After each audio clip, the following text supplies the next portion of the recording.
There are so many people who have applied biohacking techniques to get out of the chronic illness they have been suffering for decades together.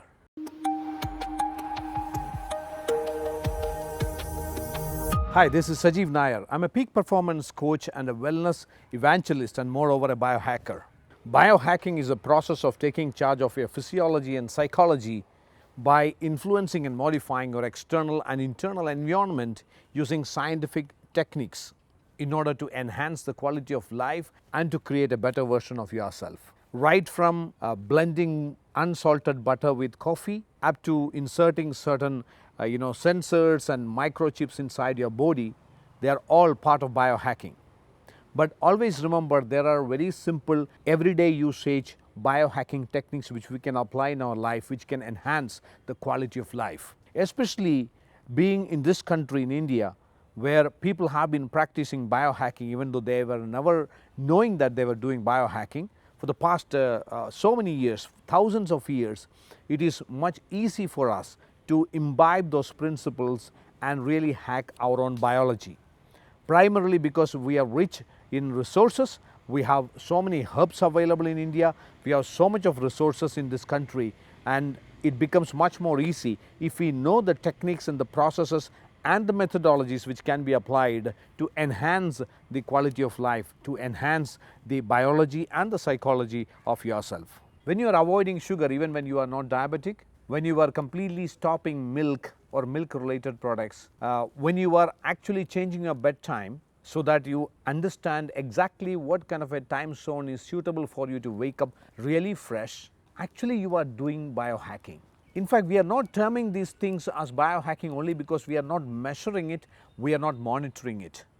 If you start observing, if you start measuring these parameters, if you start measuring what kind of food is actually giving you energy, if you start observing what kind of food is actually pulling you down, if you start measuring at what time when I sleep, I get up fresh in the morning.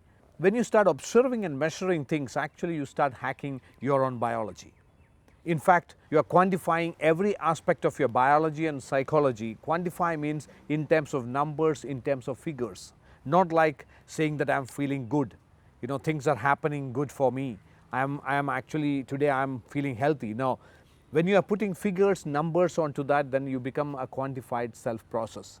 So this is what is biohacking all about. It's nothing a rocket science. Don't think that it's all about putting sensors in your body, putting chips in your brain, or going for a gene editing or a fecal implant. These are all ultimate, I would rather say, the extreme level of biohacking, which is not required for everyone at every circumstances. In fact, some of the basic simple biohacking techniques, when you apply in your life, you can see such enhancement in the quality of life, even to the extent that you can come out of chronic illnesses. I was suffering from sinusitis, I would rather say right from my college days, almost for about 15 to 20 years.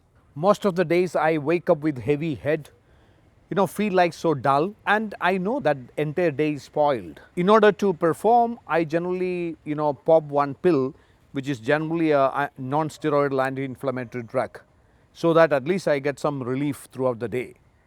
But it was bothering me, and I was seeking many different types of medical advices and nothing was helping me. That was the time one of the doctors who is in the functional medicine field, there is something called functional medicine practitioners. Luckily the Dr. Sri Kumar, who is associated with me in the wellness solutions business, he is a functional medicine doctor. There are very few functional medicine doctors. So I got an advice that, Sajeev, better you start observing all those things which you do on the previous evening whenever you come across a kind of this heaviness or the kind of sinusitic attack. So I started observing it keenly. Whenever I used to get a sinusitis attack on a particular morning, when I feel my heavy head, when I feel like I'm dull, I started thinking and noting down all those things which I did on the previous evening, and also the kinds of food I ate on the previous evening, even to the extent that what kind of juices or whatever I have drank on the previous evening, and which actually gave me a fantastic and phenomenal discovery. I realized that whenever I used to get lesser than 4 hours of sleep, I used to get a headache on the next day morning. I also realized that whenever I take any dairy products after 4 p.m. in the evening, or even take products which are made out of coconut, in the evenings. On the next day morning, I am having a kind of suffocation and I am having a closed nostrils. So I started avoiding these things one after another.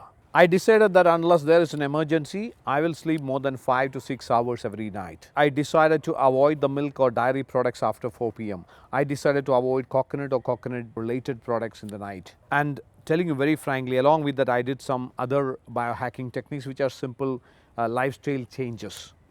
Along with that, I can tell you that I got out of it almost completely. Right now, for months together, I don't feel that kind of heavy head. I don't experience that kind of headaches, and my quality of life has improved. This is not just my case. There are so many people who have really experienced the enhancement of the quality of life and getting out of chronic illnesses by hacking their own biology. The most important thing is observation and monitoring, because most of the things we actually suffer in our life only because we don't observe.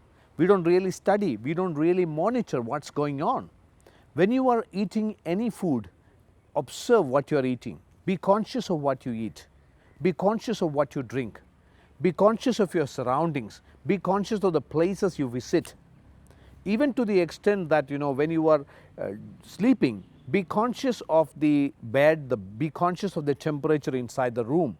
The moment you become conscious and you started observing these kind of things, you will start monitoring many things. In fact, you can find out that most of these discomforts or the kinds of illnesses or sicknesses you experience in your life can be really eliminated just by observing and eliminating those minor small things, which is possible by anyone. So the ultimate key to biohack is, one, you need to have an intention to biohack. To have an intention, you need to have a goal, you need to have an objective. What is that you really want to realize or achieve using your biology and psychology? Is it that you wanted to achieve peak levels of performance? Is it that you wanted to achieve higher energy levels in your life? Is it that you want to get out of some chronic diseases? Is it that you wanted to change your physical fitness? Is it that you want to look and feel good? Whatever is the objective, you need to set the objective and have the intention very clearly. That is the first step, because without that you will not have a consistent commitment towards biohacking. Second is observe and monitor. You need to have patience. You need to observe each and every activity you do on a day-to-day basis, including all the things what you eat, all the things what you drink, all the kind of people you associate, all the places where you go. Every single thing which is happening around you, you need to observe. I would rather say that a mindfulness need to be practiced. These are simple 2 keys which is required to start your biohacking journey. And how to proceed in the biohacking journey, I'm going to share more details in the coming videos. See you next time. Bye.